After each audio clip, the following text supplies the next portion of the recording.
Tell us where you would put Lightning in a tier list of GLC types. Right at the top. Yes, it's definitely one of the best types. It might not be the worst deck, but it is probably bottom 3, I think.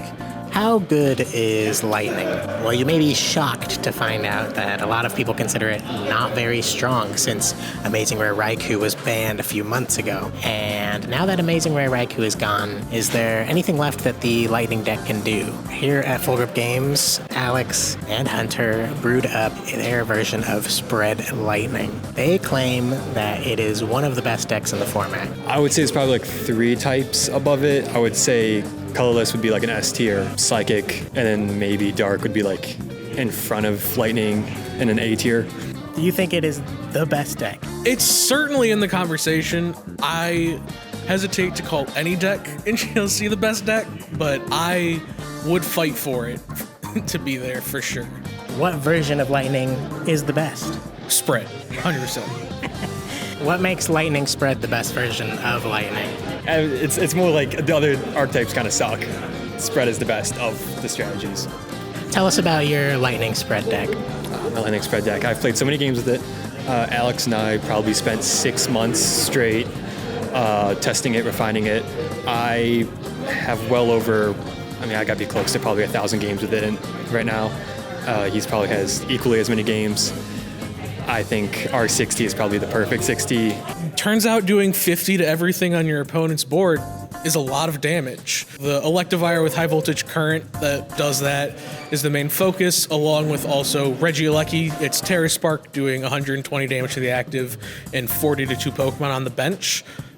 Really lets you take big multi-prize turns for comebacks, especially with all the counter tools in the format between Counter Catcher, Counter Energy, and Counter Gain. Lightning also has good draw support with Zebstrika. Honestly, Sprint is such a terrible draw engine. You just discard all your resources and lose the game because of that. And if they knock out your Zebra, you just stop playing the game on the spot. Sometimes you do just brick. Just an awful bone structure to the deck. So that your whole strategy can fall apart at any time. What do you say to anyone who says Lightning is bottom tier? Shuffle up and play. This here is our Gym Leader Challenge badge board. As you can see, it's a little deceptive. There are 4 Lightning badges on the board, but both Nick and Craig won before Raikou was banned. Hunter and Alex are the only 2 other Lightning badges with that Lightning Spread list. I also should note, they are the only 2 people that play Lightning. I am gonna play with it tonight and put it to the test. Let's take a look at the deck list. Gonna be playing with it in the tournament tonight. Now, on the Pokemon side, you have your 2 Dynamotors in Flaffy and Electric. The Dynamotor ability says you can, once per turn, attach a Lightning Energy from your discard pile to one of your bench Pokemon. So this is how you power up your attackers, obviously. And this is the card that brings it all together, that Electivire with that high voltage current attack, which does 50 damage to each of your opponent's Pokemon for only 3 energy. This deck does involve a lot of math, but one thing to keep in mind is that in most games you want to at least get off 2 high voltage currents, assuming your opponent has, 3 to 4 Pokemon in play. 2 high voltage currents plus 1 or 2 attacks from Regieleki or 1 or 2 flying flips from Tapu Koko can often be enough to win the game, assuming they don't play any heal cards or things like Bench Barrier. You also have Team Up Zapdos with the Thunderous Assault attack, which does 10 damage plus 70 more damage if it was switched into the active this turn. So this is a way to keep up aggressive pressure on your first turn going second. Can take early KOs on key Pokemon on your opponent's side, evolving basics, things like that, or just to clean up some threats that your opponent is throwing at you after you've spread some damage on them. Elekid is a more recent inclusion. It has free retreat and only 30 HP. It is a situational type of card. That 30 damage, if you can't get off something like Zapdos on your first turn as you set up the rest of your board, you can start benching out on your first turn, going second, you want to start benching out the rest of your support Pokemon. You can go in with Elekid for an easy 30 damage. It is situational. You don't always want to put into play as your bench space is valuable though. We've also got the Tapu Koko with the Flying Flip attack, which for 2 colorless energy does 20 damage to each of your Pokemon, so it's an additional spread everywhere type of attacker. It also has free retreat, which is very valuable. The reason that you always want a pivot Pokemon in this deck is because the Dynamotor ability also only attaches to benched Pokemon. An unexpected but very powerful Pokemon in this deck is this Morpeko. You might think it's in here for that Spark attack, which does 50 damage, plus 20 more damage to one of your opponent's Pokemon, so it has a mild spread effect. And while that attack is very good and can clean up something in the active, it's very good paired with something like an Electro Power for plus 30 damage, or even a Muscle Band for plus 20. You can do big damage to the active while also pinging something on the bench or cleaning up something that is barely surviving, after you've spread other damage. But one of the best attacks and most useful attacks in this Morpeko is the Torment attack, which says choose one of your opponent's active Pokemon's attacks, and during your opponent's next turn, this Pokemon cannot use that attack. You'll see in one of my games tonight that this attack saved me and allowed me to come back and stay in the game. So Torment is clutch when you're going up against a big threat that doesn't really want to switch out of the active. Think of something like a Whale Lord or a Guzzlord. They have one key attack that they want to use over and over. If you can't respond to them, Torment forces them to either take a turn off of attacking or find the resources to switch that Pokemon out and remove that effect of Torment. So if you're ever in a position where you need to rebuild your board state or power up an attacker or find your evolutions, Torment is a great option to keep in mind. Now, another powerhouse Pokemon in this deck is this Regieleki, that Terra Spark attack, only doing 120 to the active, but putting 40 damage on 2 different Pokemon is incredibly powerful. You do have to discard all of your lightning energy, but when you're expecting to get KO'd in return, you have Dynamotor Pokemon ready to go on your bench, then that drawback is not super relevant here. But the 120 can, after High Voltage Current, knock out something big in the active, something like a Torterra. Say a Torterra has been hit with 2 High Voltage Currents, still has 90 HP remaining. Terra Spark can clean it up while also sniping 40 on 2 other spots on 2 maybe lower HP support Pokemon.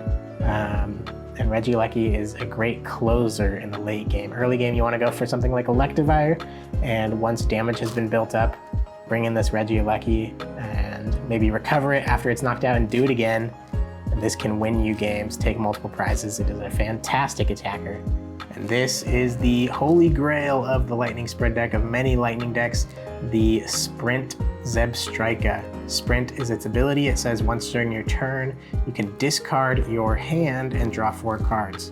This is how the deck functions. This is one of the first Pokemon you want to search in your deck every game. You want to make sure it's not prized and hope that you can get it out as early as your second turn, because this deck really wants to churn through its decks fast, get resources into the discard pile like those energies, and also just find those key pieces that you need to start spreading big damage. So a lot of your opponents will target this down in order to slow you down. So Zebstrika. And here are your evolving basics. I can tell you quickly why these are the ones selected over different versions. We don't play the Fluffy Pillow Mareep that puts your opponent's Pokemon to sleep. We play this one that has no ability and does 30 damage for 1 energy. So Mareep can actually donk Pokemon for 1 energy when playing an Arven. Arven can grab an Electro Power and a Muscle Band, and after that you're doing 80 damage for 1 energy with this Mareep. So has strong donk potential as well, but the key reason is the lack of an ability. This deck Hunter and Alex love the card Green's Exploration. It's a supporter card, which can only be used if you have no Pokemon with abilities in play. It allows you to search for any 2 trainer cards from your deck. An incredibly strong setup supporter. As you can see, we play a lot of Pokemon with abilities, so it's very good only on the first turn. Other turns you want to discard it, sprint it away, doesn't matter. But if you can find it on your first turn, you can set up your whole board. Dynamo only has 30 HP, but it does have free retreat, so it's another pivot option. This Electabuzz is the one we play because it has 70 HP. It can be searched out with cards like Buddy Buddy Poffin. It also has a 1 energy attack that can paralyze your opponent, so another way to buy a turn. And then this Blitzel can attack for 1 energy, and if you flip a heads, it is guaranteed to survive your opponent's next attack. It will become immune for a turn. So those are the evolving basics you play in this deck. Moving on to the supporters, these are the deck search supporters that you play. And as I mentioned, Green's Exploration is that ideal turn 1 supporter, which can search your deck for any 2 trainer cards. This deck plays no basic Pokemon with abilities, so before you evolve, you can play Green's Exploration. These are the straight draw supporter cards that your deck plays. The reason you don't play something like N or Cynthia is because when paired with Sprint, you mainly just want to draw forward through your deck, not shuffle the cards you have in your hand. You want to draw forward to find the resources you'd like to see. And that is also why they play Kofu. Kofu can draw 4 cards from the top of your deck, but since Sprint discards many resources and maybe you're stuck with a hand that has key recovery cards like Pal Pad, Super Rod, Rescue Stretcher, things like that, you can play Kofu to put those cards on the bottom of your deck, draw 4 new cards, play those cards out of your hand, and then sprint it away, preserving the recovery cards that you put on the bottom. So that is a reason to play Kofu here, and that is controversial. What do you think of Kofu? A lot of people think it is trash. I am mixed. I do think, this might be the only deck that it is worth playing in because of the sprint ability. And these are the remaining tech supporters. Hex Maniac is also one of the key ways you get around decks that play Bench Barrier, which, if you had no way to get around Bench Barrier, then your deck falls apart. So Hex Maniac and also Lusamine are ways to do that. Lusamine can put stadium cards or supporters back into your hand, and you also play the Silent Lab in this deck. Silent Lab shuts off all basic abilities, and a lot of the Bench Barrier Pokemon are basic Pokemon. So Silent Lab, Hex Maniac, Lusamine, these are ways to get through your opponent's Bench Barrier and hopefully become out victorious. This deck plays 6 basic Lightning Energy and 2 special energy in Speed, Lightning Energy, and Counter Energy. 8 energies total. You don't need a lot more than that because you're recycling these energies with your Dynamotor ability. You play 3 recovery cards in Rescue Stretcher, Ordinary Rod, and Super Rod. I'd say a good rule of thumb is you're usually fine to discard 1 of these throughout the course of the game, while hopefully preserving the other 2. And like I said, this deck does not want to get stuck. It also wants to pivot a lot around your Dynamotors. You play U-Turn Board, Floatstone, Escape Rope, and also Switch. These are your damage buffs. It can add up a lot. A plus 30 on an item is insanely strong, hitting 80 to the active with High Voltage Current, or even 100 to the active with a combination of Electro Power and Muscle Band. Incredibly strong and difficult for your opponent to deal with, while you're also putting 50 on all of your opponent's Pokemon. This is all the Pokemon search cards you play. You don't mind playing Battle VIP Pass because you can search it out first turn with cards like Arven and Green's Exploration, and later on, when it's no use anymore, you can just use Sprint to discard it anyways. So great way to get your whole board set up. And here are the remaining items. You've got Versus Seeker, of course, a staple in every single GLC deck. Counter Catcher, since you're a spread deck, you're going to be behind on prizes a lot. This deck does not play Boss's Orders. It plays Guzma, but no Boss's Orders because Counter Catcher as an item can act as your Boss's Orders. The last tool we've got is Counter Gain, which says when you're behind on prizes, which most often as a spread deck you will be, you can use this to reduce the cost of your attacks And here are your stadiums. Stormy Mountains is great as a setup option to search for basics, and Silent Lab, very important as a way to get around bench barrier Pokemon, of course. Normally, Snorlax's Unfazed Fat ability prevents it from being affected by attacks like Torment in Morpeko, but if you have Silent Lab in play, that Torment, you can shut off its Thumping Snore ability, or its Thumping Snore attack, sorry. You can also shut off annoying Pokemon like Monkey Dory that will heal your opponent's Pokemon while also taking out your low HP Pokemon. So Silent Lab, one of the most important cards in the deck, can get grabbed back with Lusamine. So there is your deck list. It will be linked in the description as well for you to copy and paste it digitally. This is what we're going to be working with tonight. Let's see how it goes. I had the round 1 bye, so I am coming in at round 2 at 1-0, coming up against Peter's Metal deck. This was recorded on Tricky Jim's live stream of the tournament, and I have Green's Exploration in hand, and I decide to use Evo Soda because I was a little too eager. This is my second turn. Green's Exploration can only be used when you have no Pokemon with abilities in play, but I was a little too eager to get Sprint set up, and as soon as I put down the Evo Soda, I was telling Peter, man, I am already a little rusty. I was laughing about it.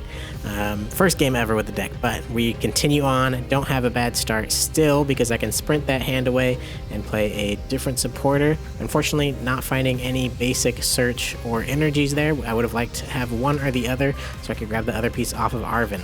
However, we continue on, and Peter is slow to set up attaching that Zamazenta, and I'm able to get an attack off with my Electivire, using that high voltage current attack to put 50 damage on each of Peter's Pokemon. And Peter has a lot of Pokemon in play. That Zamazenta will take 30 less damage though, but since Zamazenta only does 100 base damage until a Pokemon is knocked out, I can come in again for a second high voltage current before Peter takes any prizes. This is a dream start for your Lightning deck. I'm going to be able to take a knockout onto Peter's Bronzong with the high voltage current, and also threw down a Hex Maniac so I can do the full 50 damage to that Zamazenta. And now lots of damage in play. I'm feeling really good about this game so far. I take my first prize, and now we're going into Peter's turn. Peter does find the Crystal Cave though, which will allow him to heal 30 damage from each of his Pokemon. That is not what you want to see when you are a spread deck. And there we go, taking 30 off of each of the Pokemon. Hate to see that, kind of negating a lot of the damage I just did with that Electivire. I immediately counter it on my next turn. And then onto Peter's turn, he's able to play Lusamine to get Crystal Cave back again.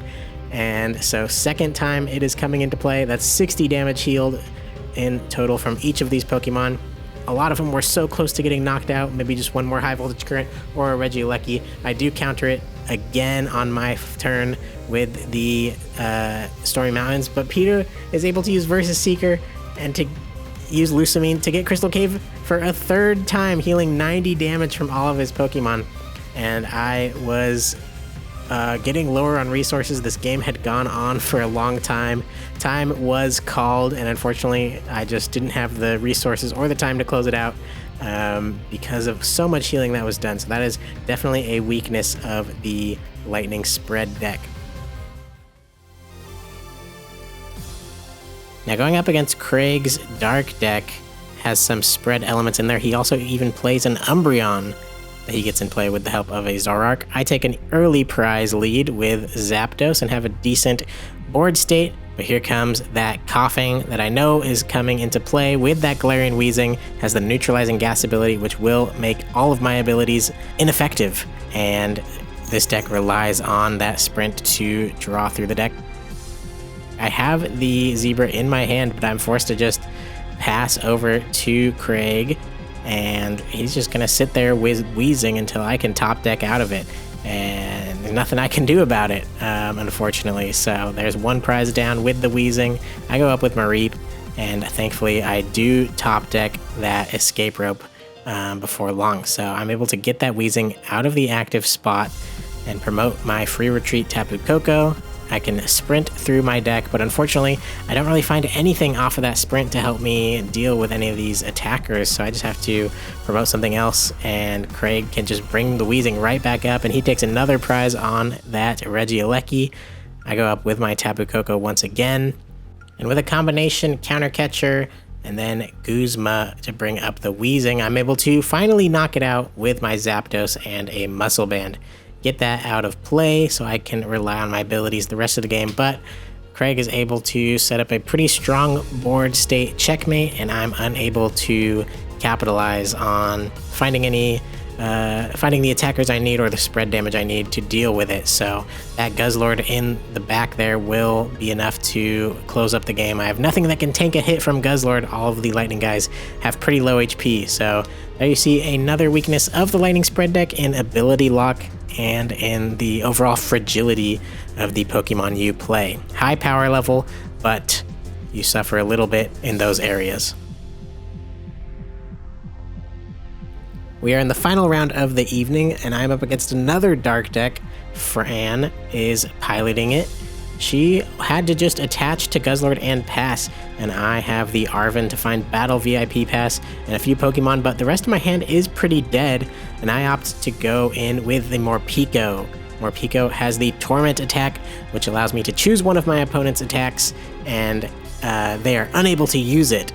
And Fran is continuing to power up this Guzzlord, but while I am just in top deck mode, I'm going to keep using Torment. That is Torment number 3 right here, preventing her from using the Red Banquet attack to take 2 prizes on me. Here's Torment number 4, shutting off that Red Banquet, still waiting on a top deck, and finally, there is the Evo Soda.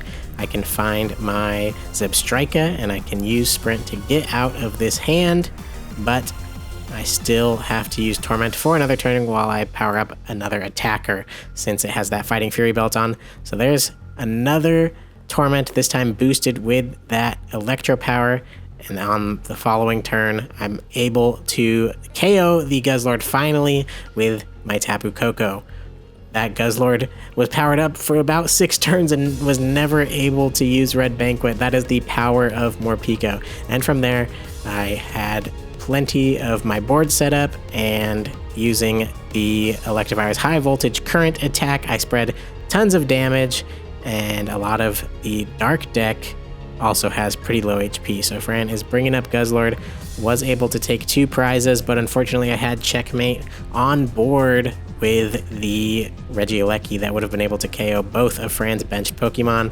So there I go, winning in the final round with the Lightning spread deck. We saw some bricks in the early game, but that Morpeko was able to carry us just long enough to get the win. So I end the evening at 2-1-1, and I had a great time playing this Lightning deck. Let's hear some final thoughts.